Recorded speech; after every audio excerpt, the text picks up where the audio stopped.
ಮಸ್ಕಿಯ 3ನೇ ಮತ್ತು 4ನೇ ವಾರ್ಡಿನ ನಿವಾಸಿಗಳಿಗೆ ಹಕ್ಕು ಪತ್ರದ ಆಶಾಕಿರಣ. ಪುರಸಭೆ ಸಾಮಾನ್ಯ ಸಭೆಯಲ್ಲಿ ಮಹತ್ವದ ನಿರ್ಣಯ. ಮಸ್ಕಿ ಪಟ್ಟಣದ 3ನೇ ಮತ್ತು 4ನೇ ವಾರ್ಡ್ನ ನಿವಾಸಿಗಳಿಗೆ ಹಲವು ವರ್ಷಗಳ ಹಕ್ಕುಪತ್ರದ ಬೇಡಿಕೆಗೆ ಇದೀಗ ಮಹತ್ವದ ಬೆಳವಣಿಗೆ ಕಂಡುಬಂದಿದೆ.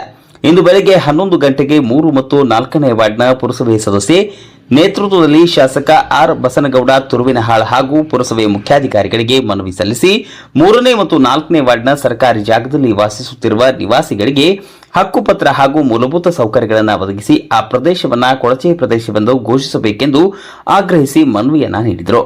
ಮನವಿಗೆ ಸ್ಪಂದಿಸಿದ ಪುರಸಭೆ ಅಧ್ಯಕ್ಷ ಶ್ರೀ ಸುರೇಶ್ ಹರಸೂರು ಅವರ ಅಧ್ಯಕ್ಷತೆಯಲ್ಲಿ ನಡೆದ ಸಾಮಾನ್ಯ ಸಭೆಯಲ್ಲಿ ಇದೇ ವಿಷಯದ ಕುರಿತು ಚರ್ಚೆ ನಡೆಸಿ ಸಭೆಯಲ್ಲಿ 3 ಮತ್ತು 4ನೇ ವಾರ್ಡ್ನ ಸರ್ಕಾರಿ ಜಾಗದಲ್ಲಿ ವಾಸಿಸುತ್ತಿರುವ ಮನೆಗಳ ಸರ್ವೆ ನಡೆಸಿ ಅಗತ್ಯ ದಾಖಲೆಗಳೊಂದಿಗೆ ಸದರಿ ಪ್ರದೇಶವನ್ನು ಕೊಳಚೆ ಪ್ರದೇಶವೆಂದು ಘೋಷಿಸಲು ಪುರಸಭೆಯ ನಿರಾಕ್ಷೇಪಣಾ ಪ್ರಮಾಣ ಪತ್ರ ನೀಡಲು ತೀರ್ಮಾನಿಸಿದರು. ಅಲ್ಲದೆ ಪ್ರಸ್ತಾವನೆಯನ್ನ ಜಿಲ್ಲಾಧಿಕಾರಿಗಳ ಮೂಲಕ ರಾಜ್ಯ ಸರ್ಕಾರಕ್ಕೆ ಕಳುಹಿಸಿ ಶೀಘ್ರ ಅನುಮೋದನೆಯನ್ನು ಪಡೆದು ನಿವಾಸಿಗಳಿಗೆ ಹಕ್ಕುಪತ್ರ ವಿತರಿಸುವ ಸಂಬಂಧ ಶಾಸಕರಿಗೆ ಮನವಿಯನ್ನು ಸಲ್ಲಿಸಲು ಆಡಳಿತ ಮಂಡಳಿ ನಿರ್ಧರಿಸಿ ಇದೇ ಸಭೆಯಲ್ಲಿ ತುಂಗಭದ್ರಾ ಎಡದಂಡೆ ಕಾಲುವೆಯಿಂದ ಸಂಗ್ರಹಿಸಿರುವ ನೀರನ್ನು ಸಮರ್ಪಕವಾಗಿ ಬಳಸಲು ಮಸ್ಕಿ ಪಟ್ಟಣಕ್ಕೆ 5 ದಿನಕ್ಕೊಮ್ಮೆ ಕುಡಿಯುವ ನೀರು ಸರಬರಾಜು ಮಾಡಲು ತೀರ್ಮಾನಿಸಲಾಗಿದೆ.